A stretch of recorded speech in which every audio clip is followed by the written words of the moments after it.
पावनेभ्यो वैष्णवेभ्यो नमो नमः। नमो महावदन्याय कृष्ण प्रेम प्रदायते कृष्णाय कृष्ण चैतन्य नामिने गौरात्विषे नमः। श्री कृष्ण चैतन्य प्रभु नित्यानंद श्री अद्वैत गदाधर श्रीवासादि गौर भक्त वृंद। हरे कृष्णा कृष्णा कृष्णा हरे हरे, हरे राम राम राम हरे हरे। अनुवाद कौन करेगा?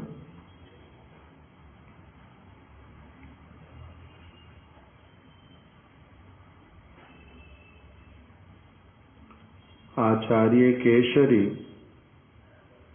श्रीमद् भक्ति प्रज्ञान केशव गोस्वामी महाराज इस ग्रंथ में से हम लोग जीव के स्वरूप के विषय में श्रवण कर रहे हैं।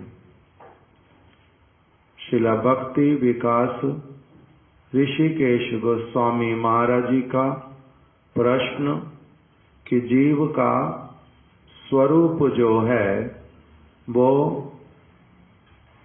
परिवर्तनशील है या फिर अपरिवर्तनीय। जीव को जैसा संग मिलेगा वो सिद्ध अवस्था में वैसे वाला प्रकाशित होगा, अथवा वो भगवान ने ही गठन के समय में उसे ऐसा बनाया है कि उसमें उसका नित्य स्वरूप, नित्य नाम, नित्य रूप, नित्य आकार, नित्य सेवा, ये सारा कुछ पहले से है। इस विषय में हम लोग बहुत दिनों से श्रवण कर रहे हैं। पहले हम लोगों ने शिला भक्ति रक्षक श्रीधर गोस्वामी महाराज जी के द्वारा प्रदत्त जो उत्तर है उसको श्रवण किया है, और उन्होंने क्या कहा, कंक्लूजन देते हुए कहा कि जीव का स्वरूप जो है वो नित्य है, निश्चित है, अपरिवर्तनशील है। उसको भगवान ने गठन के समय में ही क्या किया है, उसको नाम, उसको एक सिद्ध नाम, एक सिद्ध स्वरूप, एक उसका सिद्ध सेवा, एक उसका सिद्ध ज्ञान, ये सारा कुछ उसमें पहले से ही है पड़ा।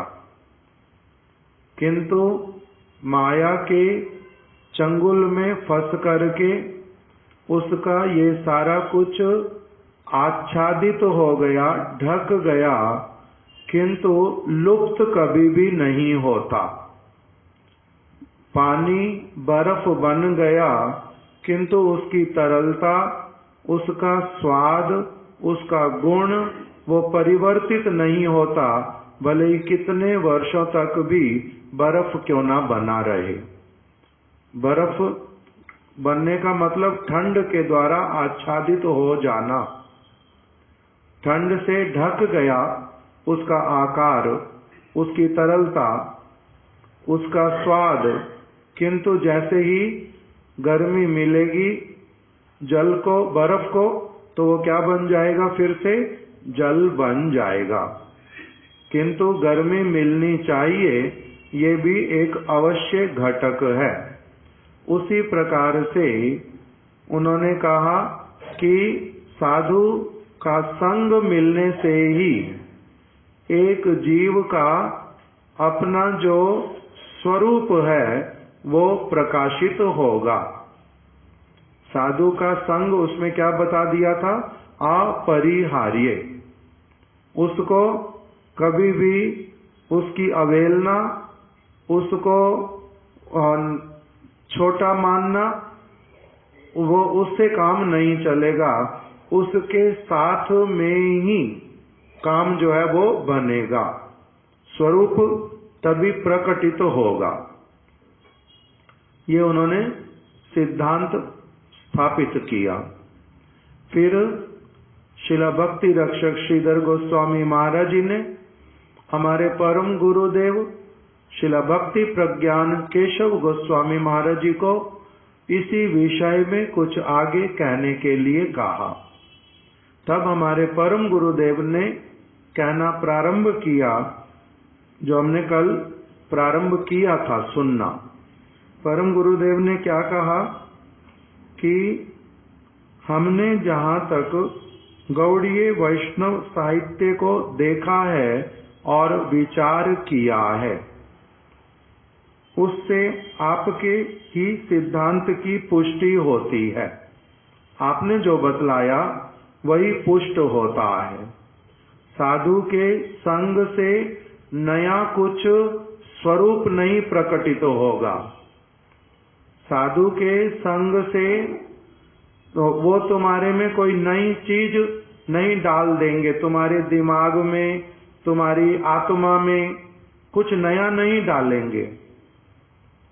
जो भगवान ने तुम्हारे को दिया है, साधु उसी वस्तु को ही प्रकटित करवाने में तुम्हारी सहायता करेंगे। गुरु उसी के लिए तुम्हारी सहायता करेंगे, किंतु सहायता लेनी किसको पड़ेगी? तुम्हारे को। उसके अनुसार चलना किसको पड़ेगा? तुम्हारे को। जैसे एक बच्चा विद्यालय में अध्यापक के पास पढ़ने के लिए गया, अध्यापक उसको पढ़ने में सहायता करता है, उसको स्मरण कराने में सहायता करता है, उसको लिखने में, सारी चीजें पढ़ने में, समझने में सहायता करता है। किंतु करेगा कौन? बच्चा करेगा। पढ़ेगा वही, सीखेगा वही, दोहराएगा वही, ज्ञानवान बनेगा वही। अध्यापक क्या करेंगे? उसको सब चीज में सहायता करेंगे। उसके भीतर में, बालक के भीतर में जो योग्यता है, उस योग्यता को वो देख पाते हैं।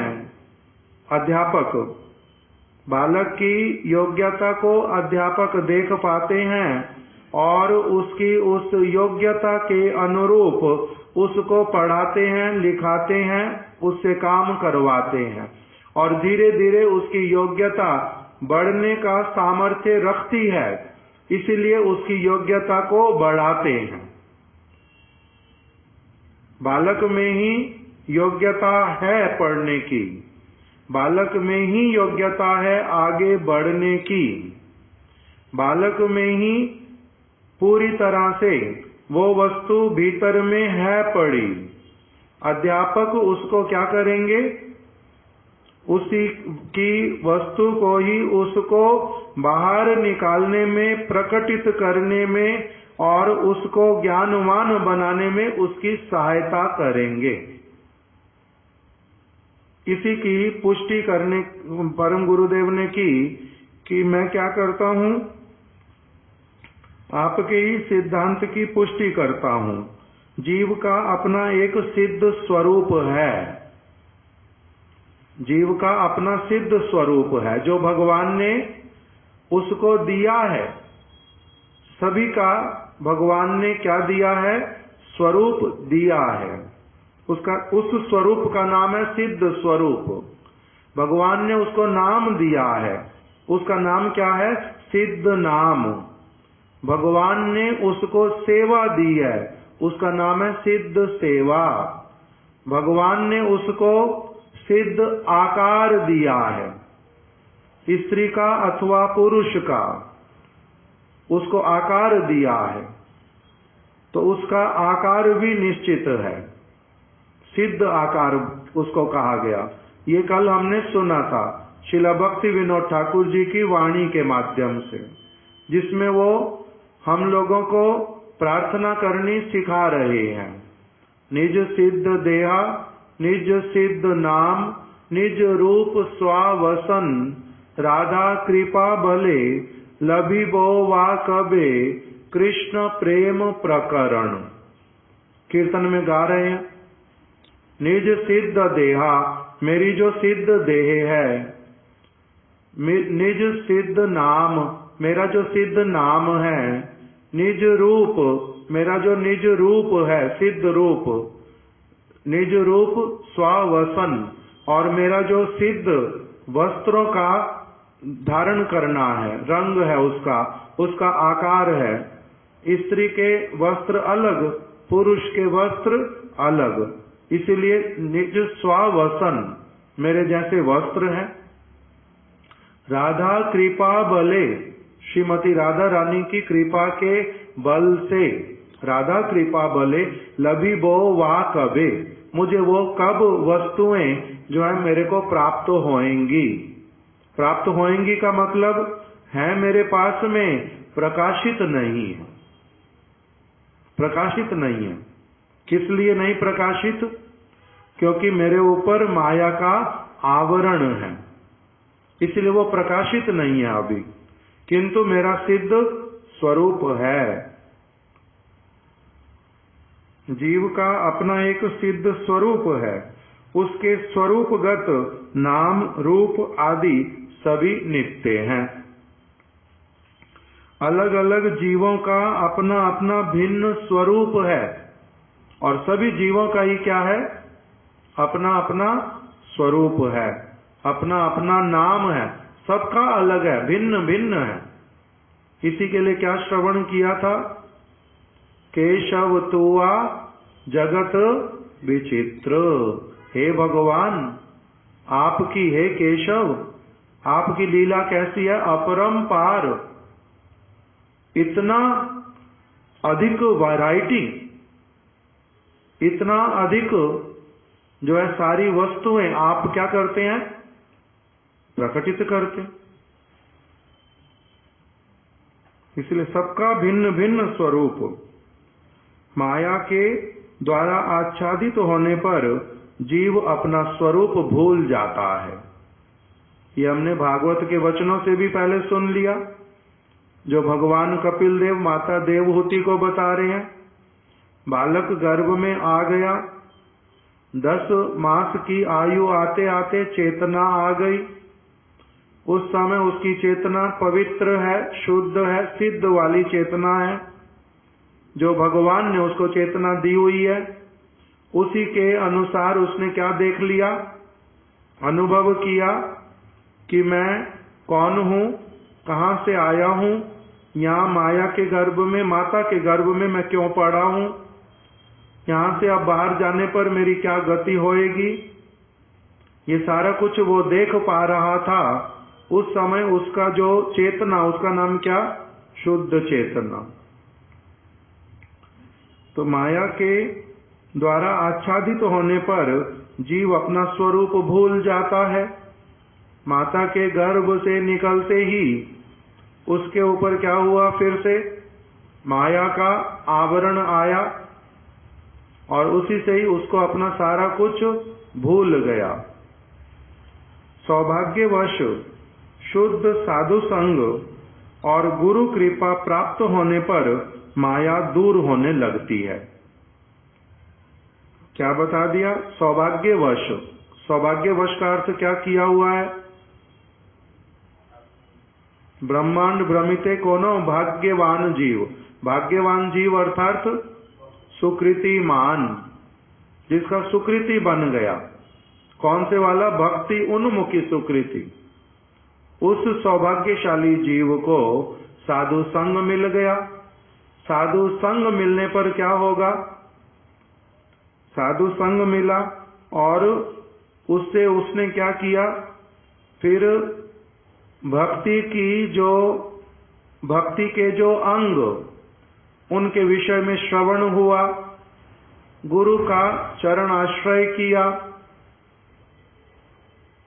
गुरु पादाश्रय, उनका फिर दीक्षा और शिक्षा इत्यादि ग्रहण किया।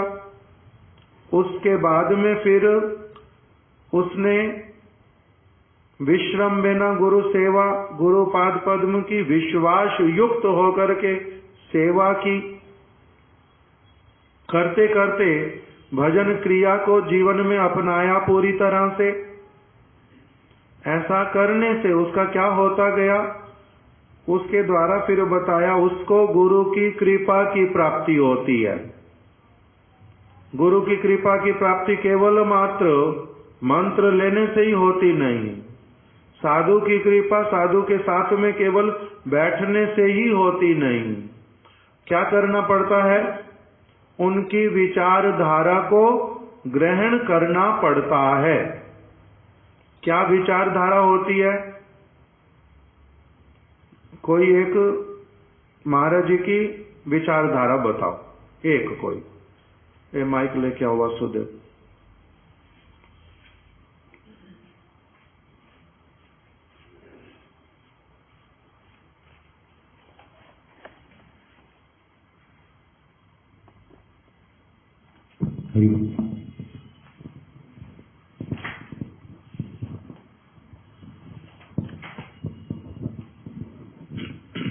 कोई एक विचार बताओ।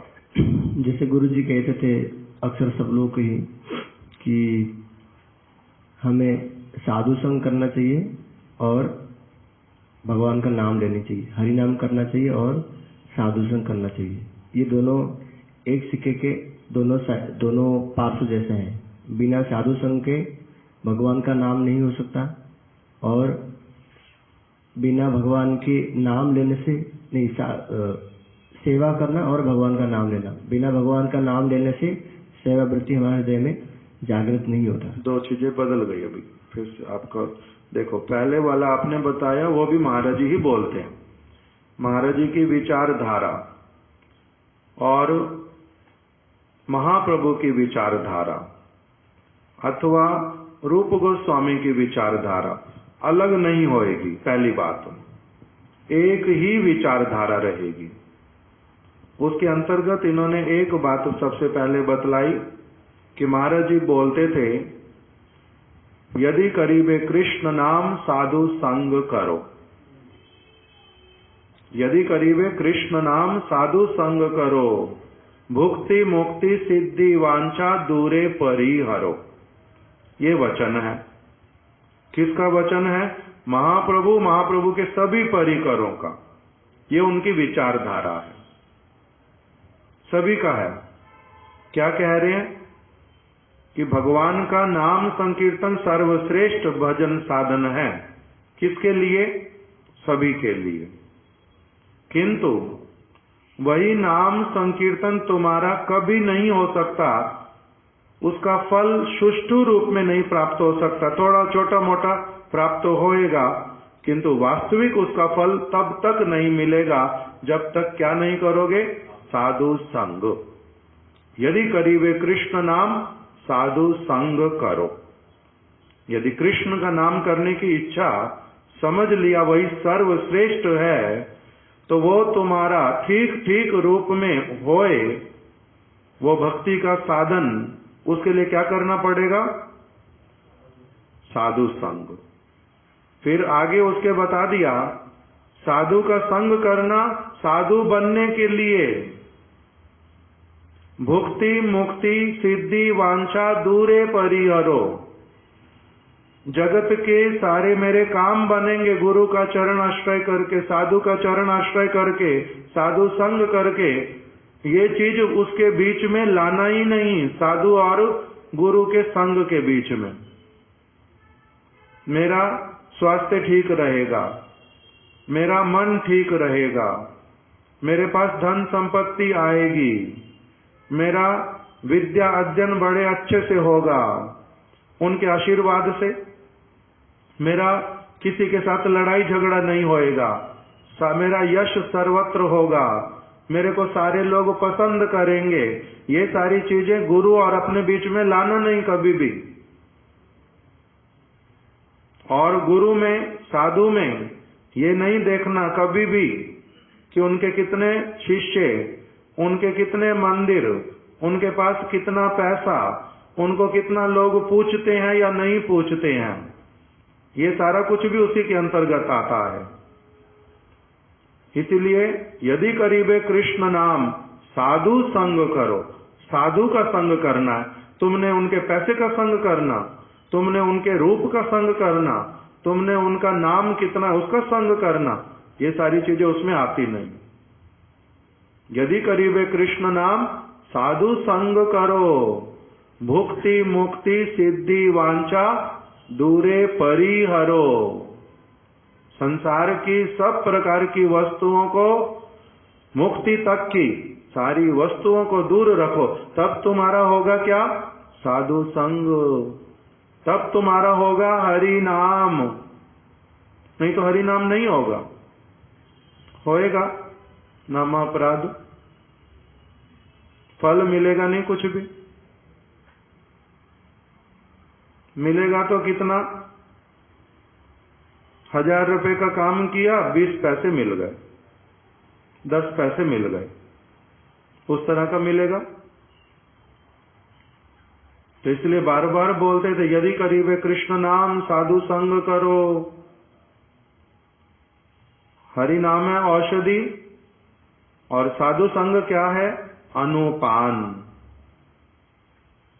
अनुपान का मतलब औषधि को खाने से पहले 1 गिलास दूध पियो, तब तुम्हारी औषधि काम करेगी, नहीं तो औषधि काम नहीं करेगी। वैद्य ऐसी बातें बता देते हैं। तो इसी प्रकार से श्री चैतन्य महाप्रभु रूपी वैद्य ने क्या बता दिया कि तुम्हारा कृष्ण नाम तो क्या है? औषधि है। कृष्ण नाम औषधि। एने ची औषधि माया नाशी बार लागी। मैं ये औषधि लेके आया हूं तुम्हारे लिए, माया को नाश करने के लिए। हरि नाम महामंत्र लो तुम्ही मागी। ये औषधि क्या है? हरि नाम है। इसको तुम क्या करो? ले लो अच्छी तरह से, इसको ले लो, ये औषधि है। किंतु यदि करीबे कृष्ण नाम, साधु संग करो। इस औषधि का अच्छे से अगर फल चाहिए, तब पहले क्या करना? साधु संग, अनुपान कर लेना। अनुपान कर लो, फिर हरि नाम करो, तब देखो उसका क्या अद्भुत फल निकल करके आता है। तो ये क्या है? विचारधारा। यही विचारधारा, तो इसका नाम विचारधारा। फिर दूसरी बात उन्होंने बताई, साधु संग होता कैसे है? साधु के निकट बैठने से नहीं, साधु के हाथ पैर दबा देने से नहीं, साधु का कपड़ा धो देने से नहीं, उसको कुछ पैसे दे देने से नहीं, उसके लिए कोई भजन कुटीर बना देने से नहीं। इससे साधु संग नहीं होता। इससे कुछ सुकृति बन सकती है, किंतु साधु संग ये नहीं है। क्या है फिर साधु संग? उसके लिए क्या बताया? बोलो।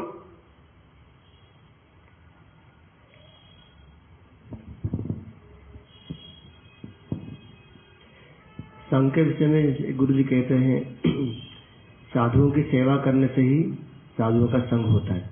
ये तो फिर सेवा ही हो गई। तो सेवा इस उद्देश्य से कि मैं उनकी सेवा करने से मुझ में साधुता आएगा, इस उद्देश्य से। देखो, ये सारी भी चीजें सेवा में ही आती हैं, किंतु ये सेवा मैंने किया अपनी इच्छा अनुरूप, इसलिए इसका होगा बहुत कम फल। उनकी इच्छा को जान करके उसके अनुरूप अपना जीवन यापन करना, उसका नाम होता साधु सेवा। साधु की सेवा क्या? वो कह रहे हैं मेरे को एक गिलास पानी ला करके दो, और आप कह रहे हो मेरे पास दूध बहुत अच्छा वाला, उसमें मैंने बादाम मिलाए हुए बड़ी अच्छी तरह से, उसमें खांड डाली हुई है, कृपा करके यही दूध पियो। वो कह रहे पानी ला दो पहले। नहीं गुरुदेव, दूध पियो, ये दूध बहुत अच्छा। सेवा हुआ तो इसलिए उनकी इच्छा के अनुरूप कैसे करूंगा? उनकी यही उनकी इच्छा का मतलब है उनकी विचारधारा। उनकी इच्छा के अनुरूप पहले उसको कान देना, उसको समझना, उसको धारण करना, अपनी जिद नहीं करना, अपने अनुसार नहीं करना, जैसा वो कहते वैसा कर देना। इसका नाम क्या होता है? उनके विचार को पकड़ करके उनकी सेवा करना, तब होती है सेवा। पहले ये व्यक्ति कर नहीं सकता कोई। वो कैसे करेगा? अपनी इच्छा अनुसार ही कुछ ना कुछ करेगा, उससे सुकृति बनेगी। किंतु जैसे जैसे योग्यता आए थोड़ी सी, गुरु पाद पद्म के इस सेवा करते करते मेरे को उनके विचार को समझना प्रारंभ करना है, उसी के अनुसार मैंने सेवा करनी है। जब मैंने ये वाला पकड़ लिया तब मेरा क्या होएगा? उनकी विचारधारा को पकड़ना। इसको कहते हैं विचारधारा। अगर मैंने अपने गुरु पाद पद्म की विचारधारा को नहीं पकड़ा तो मैं उनका केवल मात्र अनुष्ठानिकी शिष्य हूं, केवल मात्र नामधारी शिष्य हूं, वास्तविक शिष्य मैं उनका नहीं हूं। उनकी विचारधारा को पकड़ने से क्या बनते हैं? उनके कृपा पात्र, उनके शिष्य। तभी उनकी कृपा आती है, नहीं तो कृपा नहीं आती। जो व्यक्ति अपनी इच्छा अनुसार सारा कुछ करता रहेगा, गुरु करते करते देखते देखते क्या कर लेते हैं उसके लिए, फिर किसको कुछ कहने का फायदा ही नहीं। जितना कर सकता है करता रहे, इसने तो सुनना नहीं। हमारे अनुसार ये चल नहीं पाएगा। जितना करता अपनी आप फिर करता रहे। जब इसका विचारधारा से जुड़ना संभव होगा तब होगा। फिर उसको क्या करते हैं? उसको भगवान के हाल पर छोड़ देते हैं, भगवान के हाथ में, कि भगवान ही इसको देखेंगे। क्योंकि मैं तो इसको सुना सुना करके थक गया, ये तो सुनता ही नहीं। हम लोगों में से कितने लोगों ने, हम कृष्ण के भक्त हैं या नहीं? सारे यहाँ पर जो बैठे हैं हम लोग कृष्ण के भक्त हैं या नहीं हैं? राधा रानी के भक्त हैं। तो कृष्ण की दो चार बातें भी अगर ठीक से पूछी जाएं कि उन्होंने क्या कहा है, उनकी विचारधारा क्या है, उनके मन की कामना क्या है, वो मेरे से क्या चाहते हैं, दो चार चीजें भी नहीं पकड़ पाऊंगा। और अगर बोल भी दूंगा तो सच्चे हृदय से देखूंगा, मैं एक भी उस तरह से नहीं पालन करता हूं जैसा वो कहते हैं। तो मैं क्या कृष्ण का भक्त हुआ? तब फिर कृष्ण का भक्त उसको नहीं कहते। विचार को पकड़ करके उस विचार को पहले एक, फिर दो, फिर चार, ऐसे करते करते बढ़ाते बढ़ाते अपने जीवन में उनको पूरी तरह से उतार लेना, इसका नाम होता है उनका भक्त बनना, उनका शिष्य बनना। तब तो मैं हुआ शिष्य। इसी बात को परम गुरुदेव यहाँ पर कह रहे हैं कि सौभाग्यवश शुद्ध साधु संग यदि किसी को मिले और वो फिर उसका पूर्ण लाभ उठाने के लिए चेष्टा युक्त हो उठे, उसके भीतर में ये ज्योति जाग जाए, ये चेतना आ जाए, ये भावना आ जाए कि मेरे को सचमुच में समझना है गुरु पाद पद्म के विचार को, उसको जब समझने का निष्कपट चेष्टा करेगा, पालन करने का प्रयास करेगा, तब गुरु पाद पद्म की कृपा आती है। कृपा आने का मतलब जैसे बच्चा विद्यालय में पढ़ा, अच्छी तरह से समझा, जो प्रश्न किया ठीक ठीक उत्तर दिया, गुरु का हृदय, शिष्य अध्यापक का हृदय गद गद हो गया, उसको एकदम से क्या किया, उसको 4 स्टार दे दिए, उसके आंसर जहां दिया था शीट के ऊपर, उसको वेरी गुड कह करके आशीर्वाद दे दिया, उसको 2-4 टॉफी निकाल करके दिया, इसका नाम होता है आशीर्वाद, ये कृपा। तो इस प्रकार से गुरु पाद पद्म सचमुच में हृदय से जब किसी की भक्तिमयी चेष्टाओं को देख करके परम प्रसन्न हो जाते हैं, उस समय जो कृपा आती है उसका नाम बोल रहे हैं कि सौभाग्यवश शुद्ध साधु संग और गुरु कृपा प्राप्त होने पर क्या होता है, एक और भगवान के साथ में संबंध प्रारंभ, आत्मा के स्वरूप का प्राकट्य प्रारंभ, और साथ ही साथ में माया का जो प्रभाव उसका कम होना प्रारंभ। एक साथ में ही सारी चीजें क्या हो रही हैं, प्रारंभ हो रही हैं। इसी को कह रहे हैं सौभाग्यवश शुद्ध साधु संग और गुरु कृपा प्राप्त होने पर क्रमशः माया दूर होने लगती है, स्वरूप का उन्मेष होने लगता है, स्वरूप का उन्मेष होना प्रारंभ हो जाएगा। मैं कौन हूं, मेरा नाम क्या है, अध्यापक सिखाते जाते हैं तुम्हारा नाम क्या है, तुम्हारे पिता का नाम क्या है, तुम्हारी माता का नाम क्या है, तुम्हारे घर का एड्रेस क्या है, ये सारा कुछ बताओ, तुम्हारे चाचा जी का नाम क्या, तुम्हारे दादाजी का नाम क्या, तुम्हारे अध्यापक का क्या नाम है, सारा कुछ उसको, ये तुम्हारी क्या है आंख, ये तुम्हारा क्या है नाक, ये खाने की चीज है इसको क्या कहते हैं सेब, ये खाने की चीज है इसको क्या कहते हैं केला, ये जो पशु है इसका नाम क्या है गाय, ये जो पशु है इसका नाम क्या है शेर। सारा कुछ वो क्या करता जाता है, सीखता जाता है, वो सिखाते जाते हैं ये सीखता जाता है, वो लिखवाते जाते हैं ये लिखता जाता है, राइटिंग सुधारता जाता है। इसी का नाम क्या है, गुरु की चीज को स्वीकार करता जाता है और इसके भीतर में जो अपना ज्ञान को ठीक ठीक रूप में धारण करने का योग्यता वो प्रकाशित होता जाता है। तो जैसे ये एक साथ में हो रहा है उसी प्रकार से क्या होता है, गुरु की कृपा से सौभाग्य से साधु संग मिला, गुरु पाद पद्म मिले, उनकी विचारधारा को लिया, उसको हृदय में धारण किया, पालन करने लगा, साथ ही साथ में क्या होता है, शुद्ध वस्तु का ज्ञान प्रकटित होने लग गया, उसके साथ ही साथ में अपनी आप से अपना जो है अस्तित्व वो पता चलने लग गया, और उसके साथ ही साथ में माया जो अज्ञानता थी वो भी दूर होनी प्रारंभ हो गई। इस प्रक्रिया के लिए एक प्राकृत उदाहरण दिया जा सकता है। प्राकृत उदाहरण मतलब इस संसार का, जिसको हम लोग अपने आंख नाक कान से देख भी सकते, बुद्धि से समझ भी सकते, जिसको उसको कहते हैं प्राकृत।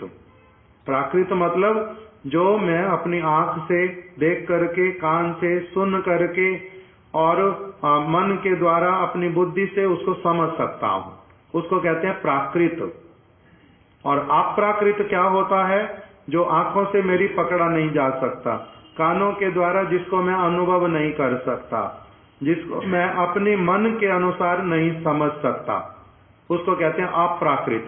इससे भगवान है अप्राकृत और इस जगत की चीजें जो है सारी उसका नाम होता है प्राकृत। तो कह रहे हैं एक इस प्रक्रिया के लिए एक प्राकृत उदाहरण दिया जा सकता है।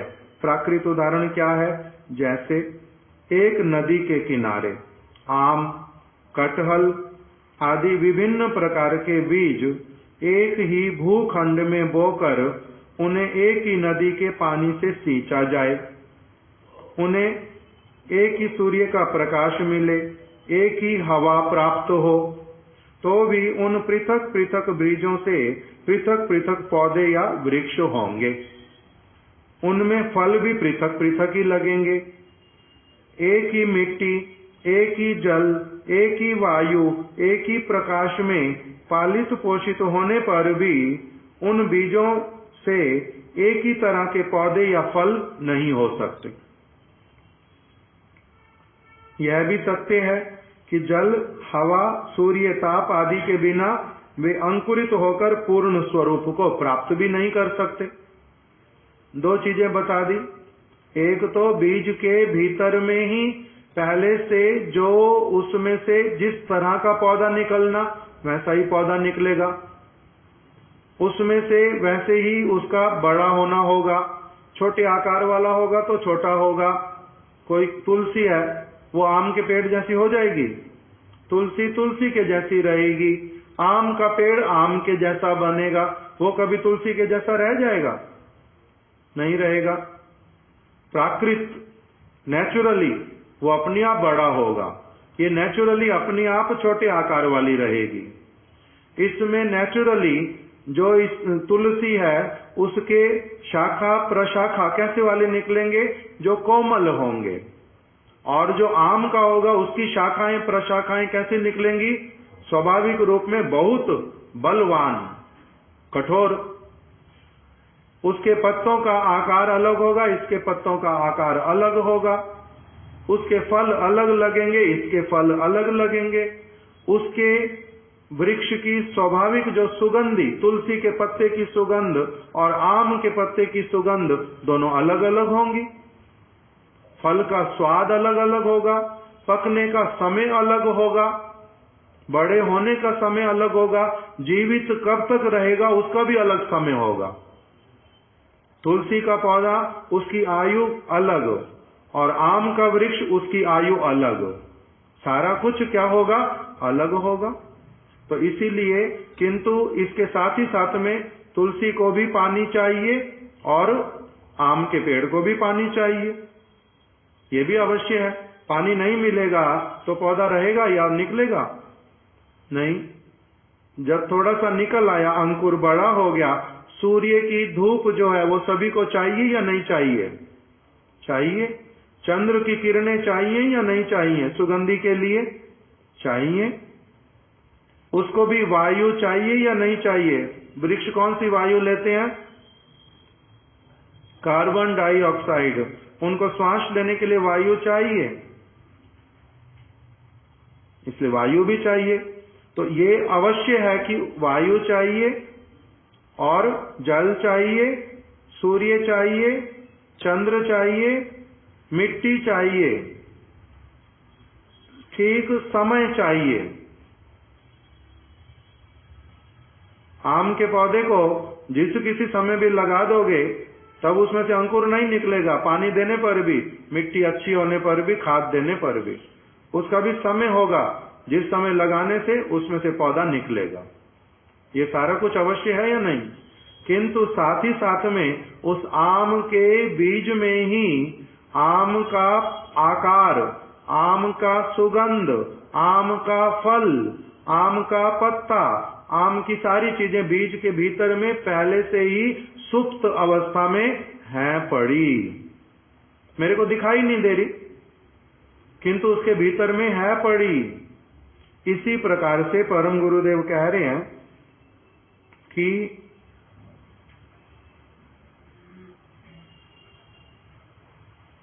अब संग तो सबको एक जैसा मिला, दोनों बीजों को, चारों बीजों को, आम का हो, कटहल का हो, तुलसी का हो, संग किसका मिला उनको? वही के वही सूर्य का, वही के वही जल का, वही की वही वायु का।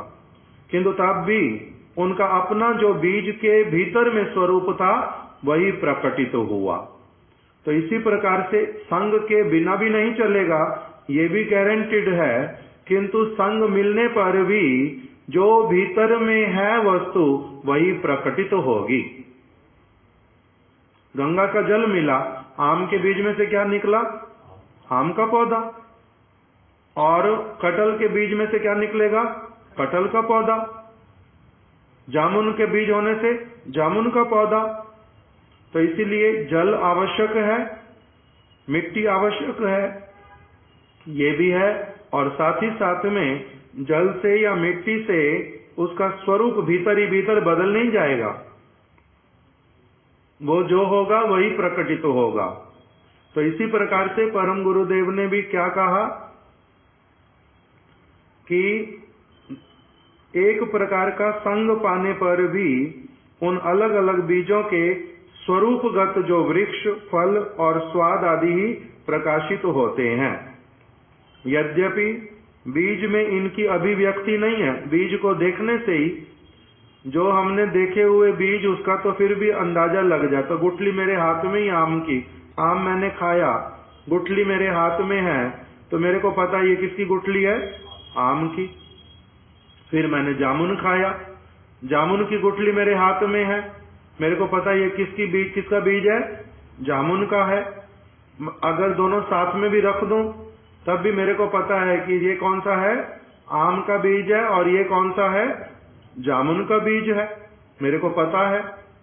किंतु कोई कोई बीज ऐसे होते हैं जो बिल्कुल एक जैसे दिखाई देते हैं, किंतु जब उसको बो दिया जाता है, बोने के बाद में जब पौधा निकलता है तब उसका पता चलता ये अलग अलग थे। फिर कभी कभी बीज भी एक जैसे, पौधा भी एक जैसा।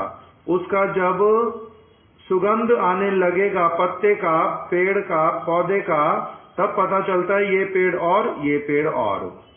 कौन सा पेड़ ऐसा होता है, पौधा बता सकते हैं, जिसका बीज बिल्कुल एक जैसा, जिसका पौधा भी एक जैसा, बाद में किंतु उसके सुगंध से पता चलता है ये किस चीज का और ये किस चीज का, बता सकते हैं? कलौंजी और प्याज, उन दोनों का बीज जो है बिल्कुल एक जैसा। इसलिए बाजार में खरीदने जाओ, बहुत सारे लोगों को ये साथ में रख दो, दोनों पता नहीं चलेगा ये कलौंजी है या फिर ये प्याज का बीज है, नहीं पता चलेगा। अच्छे से अच्छा किसान भी धोखा खा जाता है। बहुत अधिक जिसका इस विषय में प्रवेश होता है, वो फिर एकदम से देखने से बता देता है ये प्याज नहीं, कलौंजी है, ये प्याज का बीज थोड़ा ना, नहीं तो एक जैसा दिखाई देता है। और एक चीज है जिसका नाम है अजवाइन, और उसी के बिल्कुल सेम दिखने में दूसरा एक वस्तु, उसको क्या कहते हैं?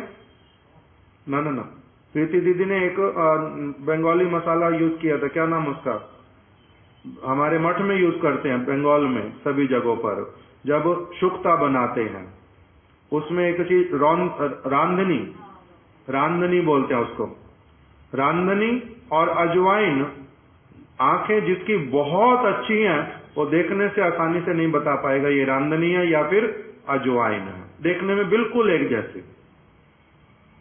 आप उसको लेकर के खाओगे तब एकदम मुंह से निकालोगे कि ये है बेकार, ये तो रांधनी है, ये कोई अजवाइन है, निकाल दोगे मुंह से, क्योंकि वो बहुत कड़वी, वो अलग चीज है।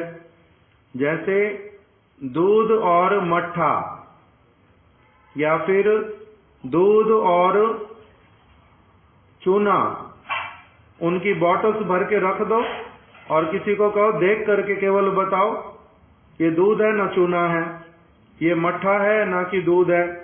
जैसे उसको बताना कठिन होता है, इसी प्रकार से ये जो बीज दो तीन मैंने नाम लिए, इनको बीज को देख करके समझना भी कठिन होता है। इसलिए फिर उसमें क्या आता है, उसका जब उसको बो देंगे वो निकलेगा पौधा, पौधा निकलने पर उसकी सुगंध से तब बताएंगे ये कौन सी चीज है। इस प्रकार का होता है। किंतु जैसा भी हो साधारण, किंतु सब में ऐसा होता नहीं। अधिकांश में कैसे वाला हो जाता है, आम का गुठली देखने से ही पता इसमें क्या है, आम है। जामुन का गुठली देखने से ही पता है इसमें से क्या निकलेगा, जामुन निकलेगा। तो इसलिए परम गुरुदेव ने बोला कि इसी प्रकार जीव के स्वरूप में अव्यक्त रूप से, अव्यक्त शब्द व्यवहार किया। अव्यक्त मतलब अभी जो स्पष्ट नहीं है, व्यक्त नहीं हुआ, दिखलाई नहीं दिया, किंतु अव्यक्त रूप में जीव के स्वरूप में ही उसका स्वरूपगत नाम, आम के बीज की गुठली में क्या छिपा हुआ है, आम का नाम। पौधा निकलेगा, मैं साथ साथ क्या बोलूंगा, आम का पौधा है, उसका स्वरूपगत नाम, उसका रूप भी उसी में अव्यक्त रूप में छिपा हुआ है। जैसे पौधे निकलेगा, पत्ते उसके निकलेंगे, उसका शाखाएं निकलेगा, अपने आप पता चलता जाएगा कि इसका रूप भी इसी के भीतर में था, किंतु कैसा था? अव्यक्त रूप में। अव्यक्त रूप से स्वरूपगत नाम रूप अंग प्रत्यंग, तुलसी का था तो अंग प्रत्यंग अलग प्रकार के थे, आम का है तो अंग प्रत्यंग अलग प्रकार के हैं। अगर ये अशोक अगर है तो उसके अंग प्रत्यंग बिल्कुल अलग प्रकार के हैं। कोई एकदम से लंबा निकलता है पूरा सीधा सीधा सीधा सीधा, कोई पहले से ही इधर उधर होना शुरू करता है, अलग अलग है ना। तो इसलिए अंग प्रत्यंग भी उसी के भीतर में और स्वभाव भी, सब कुछ क्या है? जीव के स्वरूप में अव्यक्त रूप से ये सारी की सारी चीजें उसमें क्या है? अनुस्यूत। अनुस्यूत मतलब पहले से ही प्रदत्त, उसी के अंदर में संयुक्त, उसका नाम, उसका रूप, उसका आकार, उसका गुण, उसकी सेवा, सारा कुछ उसी के भीतर में ही पहले से। आम का पौधा, आम का बीज कौन सी सेवा देगा? आम का बीज कौन सी सेवा देगा? आम प्रदान करेगा, बहुत सारी छाया देगा, उसकी छाल से ये मिलेगा, ये सारी उसकी सेवाएं हैं। उसकी सेवा उसी के भीतर में अव्यक्त रूप में थी। अब फिर जब प्रकटित होएगी तो वो अलग अलग तरह से वो सेवा देगा। उसकी छाल का अलग गुण, उसके फल का अलग गुण, उसके पत्ते का अलग उपयोग, ये सारा कुछ उसी में है। तो इसी प्रकार से प्रत्येक जीव के भीतर में ही अव्यक्त रूप में उसका नाम, उसकी सेवा, उसका आकार, सब कुछ अनुस्यूत है, पहले से उसके भीतर में है। सद्गुरु एवं वैष्णवों के संग से जिस समय आलादिनी एवं संवित का सार जीव स्वरूप पर उदित होता है। अब ये सारी चीजें हैं बड़ी सरल, किंतु क्योंकि हम लोगों को टर्मिनोलॉजीज नहीं पता, इसलिए समझाना पड़ता है, समझना पड़ता है।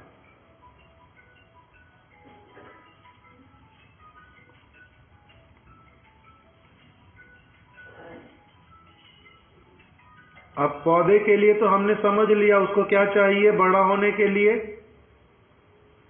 उसमें सूर्य की किरणें आएंगी, चंद्र की शीतलता आएगी, पृथ्वी का जल आएगा अथवा नदी से जल आएगा, मिट्टी उसको अपना स्पर्श प्रदान करेगी साक्षात।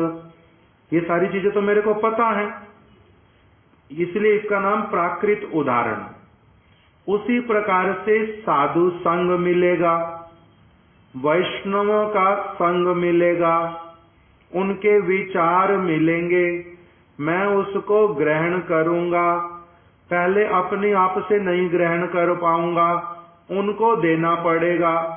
जैसे बीज में पानी पहले देना पड़ता, देते देते जब पीपल का हो, आम का पेड़ हो, कुछ स्थिति प्राप्त करने पर उसकी जड़ें अपनी आप निकल आती हैं, फिर अपनी आप भूमि में से क्या करती हैं? जल को लेती हैं। पहले किंतु जिस समय बीज था उस समय अपने आप ले लेगी, उस समय नहीं ले सकती। तो इसी प्रकार से जैसे ये सारा कुछ उसी प्रकार से बोल रहे हैं कि सबसे पहले सौभाग्यशाली जीव को, जिसके भीतर में ही उसका नाम, उसका सारा कुछ पहले से अनुस्यूत है, उसी में पहले से ही वो क्या है? अव्यक्त रूप में है पड़ा। उसी को भगवान की कृपा से क्या मिलेगा?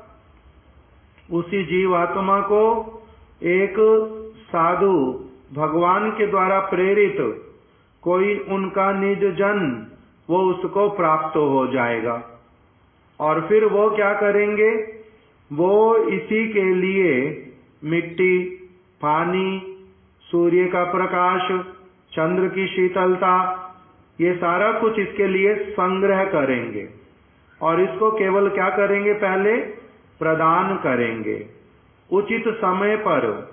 इसकी खेती करेंगे इसके हृदय की, इसके हृदय की खेती करेंगे, इसके खराब विचारों को हटाएंगे, अच्छे विचारों को वहां पर देंगे।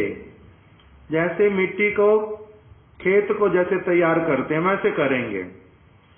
हल चलाएंगे, उसमें कंकड़, पुरानी जड़ें वो सब निकाल करके हटाएंगे। मिट्टी को कोमल बनाएंगे, उसमें पानी डालेंगे, समय की प्रतीक्षा करेंगे, और जिस समय ये पृथ्वी साथ देगी, ऋतु आ जाएगी, उस समय ये साथ देंगी।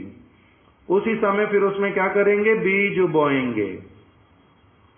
जैसे जैसे वो सारा कुछ किया जाता, उसी प्रकार से सद्गुरु और वैष्णव एक जीवात्मा को, उसको स्वीकार करके उसके ऊपर काम करना प्रारंभ करते हैं।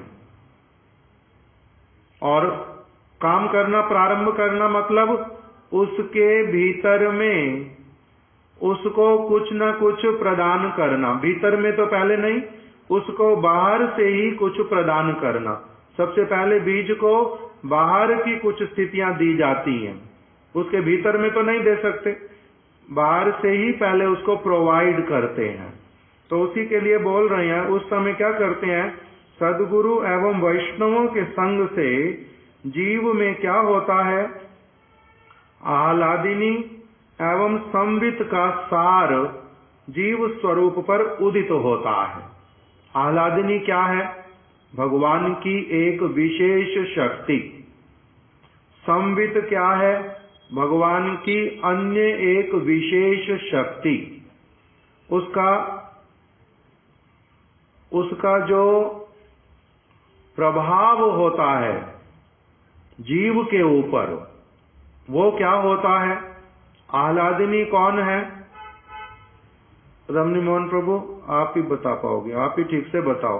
संदिनी, संवित, आह्लादिनी शक्ति की बात को, और वो किस प्रकार से गुरुपाद पद्म और वैष्णव जन उस वस्तु को जीवात्मा के साथ में संपर्क कराते हैं। बोलो।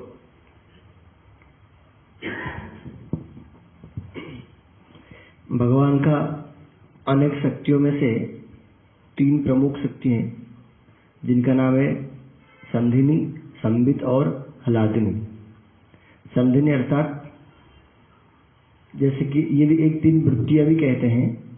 संधिनी अर्थात क्या कहते हैं, वृत्ति। किसकी वृत्ति, जो शक्ति है उनका, जो अंतरंगा शक्ति का ये 3 कैरेक्टरिस्टिक्स है। कैसा अंतरंगा शक्ति क्या है पहले वो बताओ। भगवान, जैसे हम लोग पहले भी सुन रहे थे, भगवान का 3 शक्ति, अंतरंगा, बहिरंगा और तटस्था। तो भगवान की 3 शक्तियों के विषय में हमने पहले श्रवण किया, अंतरंगा शक्ति, बहिरंगा शक्ति और तटस्था शक्ति। तटस्था से जीवगण का प्रादुर्भाव, और बहिरंगा शक्ति से सारे ब्रह्मांड और उसकी सारी वस्तुएं, और अंतरंगा शक्ति से भगवान का सारा अंतरंग वस्तुएं, उनका धाम, उनके परिकर, उनकी समस्त वस्तुएं। इसको कहते 3 शक्तियां। पहले कौन सी हो गई 3, अब अंतरंगा, माया, तटस्था और बहिरंगा 3। अब इसमें से केवल एक को ले रहे हैं, उसका नाम अंतरंगा शक्ति। अब दूसरी वाली दो हैं, उसका डिस्कशन नहीं कर रहे। अंतरंगा शक्ति, अंतरंगा का अर्थ क्या होता है पहले वो बता दो। अंतरंगा शक्ति अर्थात जो भगवान का योग माया शक्ति। अंतरंगा शब्द का अर्थ तो साधारण रूप से जो निज शक्ति, उनकी निज शक्ति, उनकी पूर्ण शक्ति, उनका सब कुछ जो उनके साथ में सब समय के लिए पूर्ण रूप में संश्लिष्ट रहता है। जैसे अग्नि और अग्नि की दाहिका शक्ति, सूर्य और सूर्य का ताप, कस्तूरी और कस्तूरी की सुगंध, जैसे ये सब समय के लिए पूर्ण रूप में संश्लिष्ट, मतलब एक दूसरे के साथ में प्रगाढ़ रूप में जुड़े रहते हैं, उनके एक के बिना दूसरे का अस्तित्व नहीं होता। इतना अधिक उनके बीच में क्या है? अंतरंगता है। एक सूर्य है तो क्या होगा? अपनी आप से सूर्य का ताप होगा ही होगा। अग्नि है तो उसकी दायिका शक्ति होगी। कस्तूरी है तो उसकी सुगंध होएगी। कस्तूरी की सुगंध आ रही है, इसका अर्थ है कस्तूरी है। सूर्य का ताप मिल रहा है, इसका मतलब सूर्य है। और अग्नि अगर है, किरण अग्नि का अगर ताप मेरे को लग रहा है, गर्मी लग रही है, तो इसका मतलब क्या है? अग्नि है। एक के बिना दूसरे का अस्तित्व जहां नहीं होता, वहां पर क्या कहते हैं? इसमें क्या है? अंतरंगता। तो भगवान की अंतरंगा शक्ति, जिससे उनको अलग नहीं किया जा सकता, अलग होता ही नहीं है, अलग नहीं किया जा सकता, जो सब समय क्या है? संश्लिष्ट, पूर्ण रूप में एक दूसरे के साथ में जुड़े हुए, दोनों ही।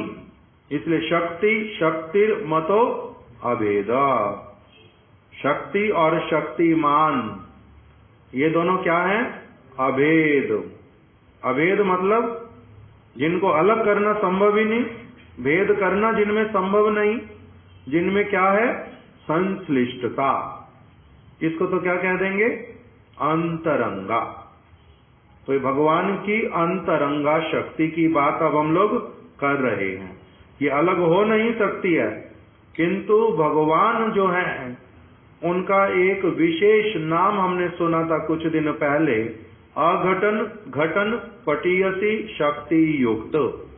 भगवान की एक ऐसी बहुत विशेष अभिलाषा, जिसके कारण ऐसी वस्तु जो कभी अलग हो ही नहीं सकती, वो भी अलग होकर के अपना स्वरूप दिखलाती हुई प्रतीत होती है। जैसे मैं हूं और मेरी शक्ति, उसको आप अलग अलग करके दिखा सकते हो ना? नहीं।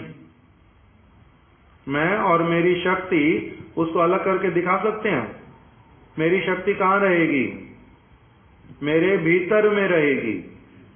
मेरे में शक्ति है या नहीं, कैसे पता चलेगा? मेरी क्रियाओं से। आंख में देखने की शक्ति है या नहीं? देख पाऊंगा, पढ़ पाऊंगा तो शक्ति है, नहीं तो नहीं है। कान से सुन पाऊंगा तो कान में शक्ति है, नहीं सुन पाऊंगा तो कान की शक्ति खत्म हो गई है। तो मेरी शक्ति मेरे साथ में ही रहती है सब समय। मैं अपने आंख की देखने की शक्ति को अलग स्वरूप देकर के सामने नहीं बिठा सकता, मैं नहीं कर सकता। किंतु भगवान के लिए ये सारा कुछ संभव होता है। असंभव भी वहां पर संभव, अघटन भी घटन होता है।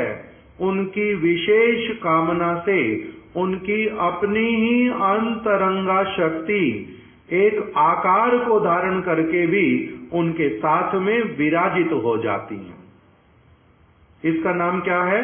अंतरंगा शक्ति। ये भगवान की इच्छा से होता है, हम लोगों का ऐसा जगत में नहीं हो सकता। किंतु उसका कुछ कुछ सैंपल बहुत माइन्यूट रूप में दिखलाई देता है। क्या? किसी व्यक्ति ने पेंटिंग बनाई, बहुत अच्छी पेंटिंग बनाई। मान लो हमारे गुरुदेव के कहने पर हमारी श्यामा रानी दीदी ने राधा और कृष्ण की सेवा कुंज वाली पेंटिंग बना दी। पेंटिंग बनाई, अब उन्होंने अपनी कला के माध्यम से जो सारा कुछ वहां पर उकेरा, जो सारा कुछ वहां पर प्रकटित कर दिया, अपने कलम से, अपने रंगों से, अपने हाथ को लगा के, अपने मस्तिष्क बुद्धि को लगा के, अपनी भावनाओं को लगा के, अपनी एक्सपर्टीज को लगा के, जो ज्ञान गुरुदेव से प्राप्त हुआ उसको पूरा का पूरा वहां पर नियुक्त करके, जो उसने प्रोडक्ट बाहर सामने प्रकाशित कर दिया, वो क्या है? उसका हृदय, गुरुदेव का हृदय, गुरुदेव के विचार, गुरुदेव के विचार गुरुदेव के हृदय में रहेंगे, किंतु स्पष्ट करके बतला देने से वही विचार जैसे शिष्य में प्रवेश कर जाते हैं, उनकी वस्तु दूसरे में प्रविष्ट हो गई। संभव हुआ या नहीं हुआ? हुआ। इसी प्रकार से भगवान की शक्ति उनके भीतर रहने पर भी उनकी इच्छा होने पर दूसरा स्वरूप धारण करके साथ में बैठ जाती हैं। उसका नाम, और वो क्रिया करने लगती है, इसका नाम क्या हो जाता है? अंतरंगा शक्ति। बताओ, मतलब जिसमें उनकी पूर्ण अभिव्यक्ति भगवान की, जिस शक्ति के अंतर्गत, जिसको देखने से समझ जाते, यहां पर इन्होंने अपना क्या किया है? बेस्ट दिया है, पूरा का पूरा अपने आप को निकाल के रख दिया। वही श्यामा रानी दीदी की पेंटिंग है, अर्ली डेज में उन्होंने बनाई, उसको देखने से लगता है बेकार। किसी ने मेरे को बोला ये श्यामा रानी दीदी की पेंटिंग, नाम लिखा हुआ उसके ऊपर, मैं भूले, हो ही नहीं सकता उनकी पेंटिंग हो, किंतु उन्हीं की। क्यों? क्योंकि उस समय गुरु कृपा, उस समय सिद्धांत का, भगवान का विचार पूर्ण रूप में उसमें प्रविष्टि हुआ नहीं था, इसलिए पूर्ण रूप में प्रकाशित हुआ नहीं। किंतु जब पूर्ण प्रविष्ट हुआ तब उसके बाद उनका जो स्वरूप प्रकटित होता है वो अलग प्रकार का। स्पष्ट हुआ? तो इसी तरह से भगवान का पूर्णता जिस शक्ति के द्वारा संपूर्ण रूप में प्रकटित हो जाता है, प्रकाशित होता है, उस शक्ति का उनका नाम क्या है?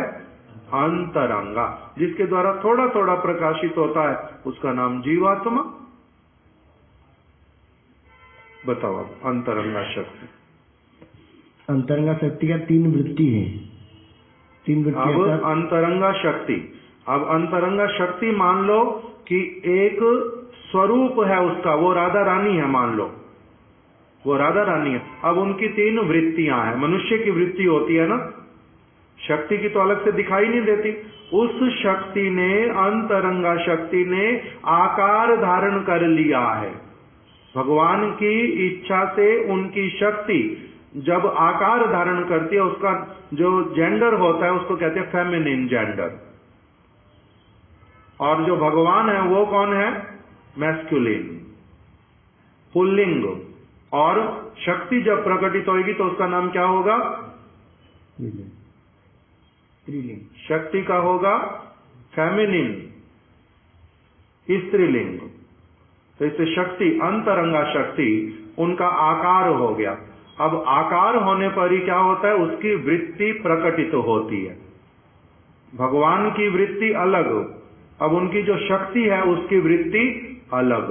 अब भगवान की वृत्तियां जो हैं उसके 3 नाम बताए। अब इसका बात आएगा। वृत्ति 3 क्या क्या? एक संधिनी वृत्ति, और एक संबित वृत्ति, और एक हलादिनी वृत्ति। वृत्ति तो साधारण रूप से हम लोग जैसे गुण भी समझ सकते हैं। हलादिनी नहीं होता, ठीक से उच्चारण कर दो। आह्लादिनी। आह्लादिनी लिखेंगे कैसे? हा में ला, हा में नीचे क्या लगेगा? ला लगेगा, और आ का, फिर आ का डंडा। हा, हा के बीच में उसके चरणों में नीचे क्या लगा होगा? ला, लिखते समय। तो इसको उच्चारण कैसे करेंगे? हलादिनी। हा और ला एक साथ उच्चारित तो होगा हलादिनी। तो सत, जिसको कि हम लोग जो सुनते हैं सत चित आनंद, सत शब्द से संधिनी, चित शब्द से संबित, और आनंद शब्द से अलादिनी।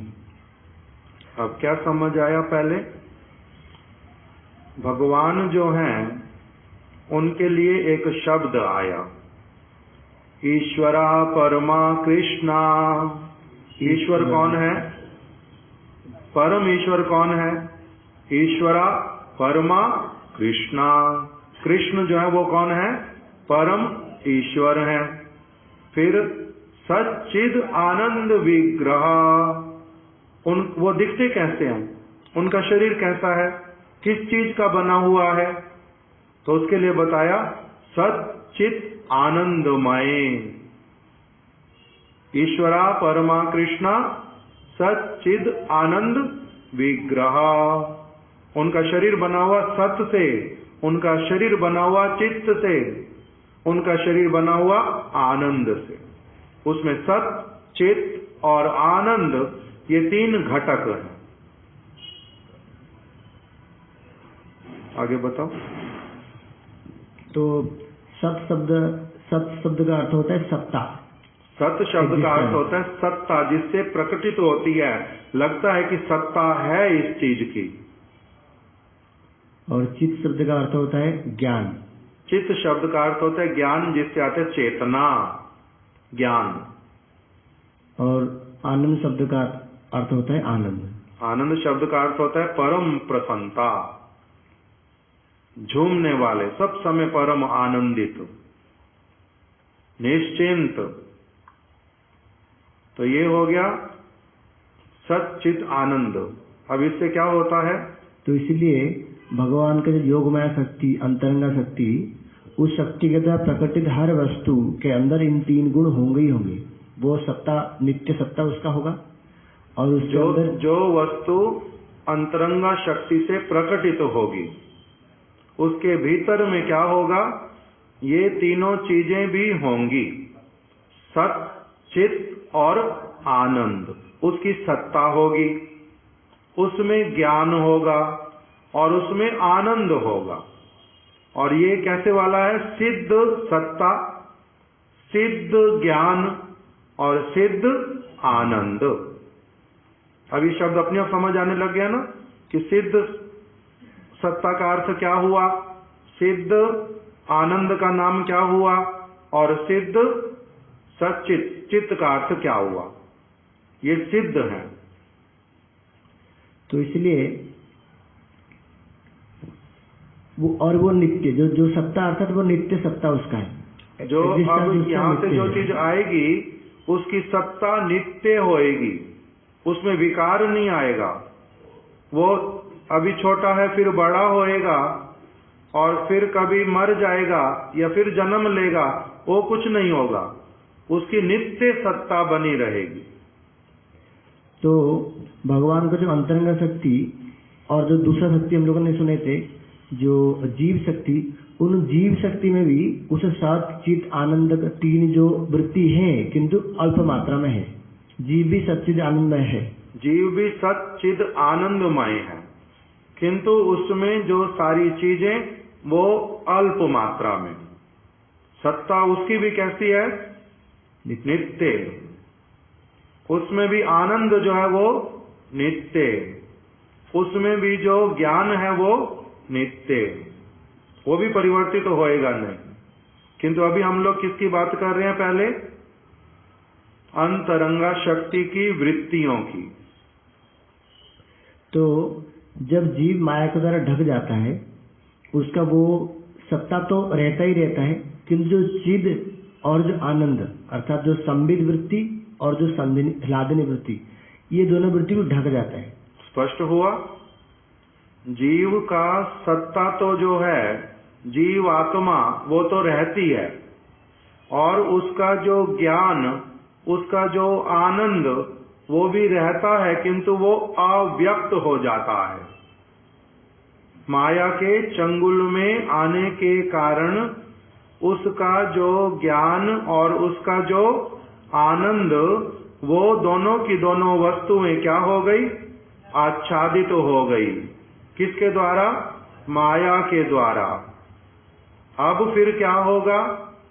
जब उसको साधु संग, तभी इसीलिए यहाँ कह रहे हैं परम गुरुदेव, साधु संग के द्वारा जब वो संबित अर्थात जो चिद वृत्ति और ह्लादिनी जो आनंद वृत्ति, वो दोनों वृत्ति जब प्रवेश करता है, क्योंकि वो दोनों वृत्ति ढक चुका था। अब साधु के माध्यम से, साधु संग से, गुरु कृपा से उसका क्या चीज प्रवेश करना उसमें प्रारंभ करेगा? एक ऐसी चीज गुरुदेव उसमें प्रविष्ट करवाएंगे, उसके कानों में सद शिक्षा देके, उसकी आंखों में अपना आदर्श चरित्र दिखला करके, उसके हाथों से वो सेवाएं करवा के, पैरों से, उसके हृदय से वो सारा कुछ करवाएंगे जिसके द्वारा उसकी वो जो चीज जो लुप्त हो गई थी वो प्रकटित होना प्रारंभ कर दे, स्पार्क उसमें देना शुरू करेंगे ताकि वो क्या हो जाए, प्रकटित हो जाए। सत्ता उसकी है पड़ी, सत्ता का लोप हुआ नहीं। माया ने उसको ढकने का, उसको जो ढका जीवात्मा को, किस चीज को ढका, उसके ज्ञान को और उसके आनंद को, किंतु उसकी सत्ता को वो नहीं ढक पाती। उसकी सत्ता रहती ही रहती है, उसको पता चलता है मैं कौन हूं, जीवित हूं, मैं सजीव हूं, मैं चलता फिरता हूं, मैं निर्जीव नहीं हूं, मैं खाता पीता हूं, मेरे को ज्ञान है पड़ा, मेरे को आनंद की आवश्यकता है। ये सारा जो उसका सत्ता का लक्षण, ये उसमें सब प्रकाशित रहता है। इसलिए बच्चा भी हाथ पैर मारता है कोई चीज नहीं मिलने पर, वो भी कुछ चाहता है, सत्ता रहेगी, किंतु उसका ढक क्या गया था, ज्ञान और आनंद। उसको गुरु पाद पद्म अपने उपदेश से उसको उस भजन साधन में नियुक्त करके उसका क्या प्रकाशित कराना प्रारंभ करेंगे, उसका नित्य जो ज्ञान, सिद्ध ज्ञान और सिद्ध सत्ता। किंतु इसका जो भगवान की अंतरंगा शक्ति, उसके साथ में इसका संबंध कैसे, वो वाला दिखलाओ। संदिनी, संवित, आलादिनी का अर्थ क्या, इसके अधिष्ठात्री देवता इत्यादि। और वो जो तीन शक्ति है, संदिनी, संवित और अलादिनी, संदिनी शब्द से अर्थात भगवान के जो धाम में जितने सारे वस्तु हैं, जैसे धाम है और पेड़ पौधे जितने सारे उनके परिकर है, उन सबका जो सत्ता प्रकटित होता है वो संदिनी शक्ति से प्रकटित होता है। संदिनी शक्ति के अधिष्ठात्री देवता कौन? संदिनी शक्ति के अधिष्ठात्री देवता हो गए बलदेव प्रभु। बलदेव प्रभु।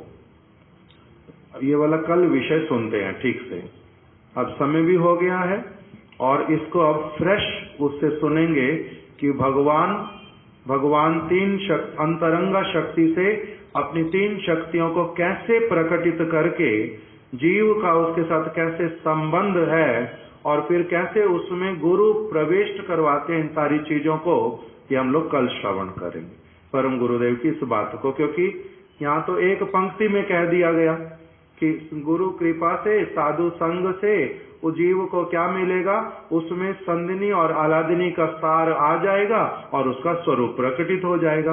अब हम लोगों को अगर ये पता ही नहीं है संदिनी क्या है, संवित क्या है, आलादिनी क्या है, मेरे में आती कैसे है, गुरु पाद पद्म देते कैसे हैं, उनके पास में कितनी है, ये सारा कुछ हम लोग कल इसको आगे सुनेंगे, तब फिर स्पष्ट और अच्छी तरह से होगा कि परम गुरुदेव ने क्या बतलाया है। वांछा कल्पतरुभ्यश्च कृपा सिंधुभ्य एव च पतितानां पावनेभ्यो वैष्णवेभ्यो नमो नमः। सुंदर प्रभु देखो प्रसाद कहाँ रखा, आज मेरे टेबल पे नहीं पहुंचाया था, शायद यहाँ पर है, यहाँ से दे दो। ब्रज